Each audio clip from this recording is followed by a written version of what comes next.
exactly what you probably imagine happened, is the rats that were believed in by the handlers finished the race much faster than the rats that were not believed in. And there's no other difference in the rats. They're the same. It was the belief. In the mind, everything in the world is a vibrational frequency.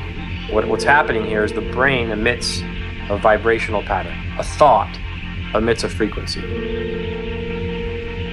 And your thoughts actually change things. The handler of the rat was looking at the rat. The emitted thought pattern of this rat is intelligent is actually impacting the rat. The emitted thought pattern of this rat's an idiot or stupid is actually impacting the rat.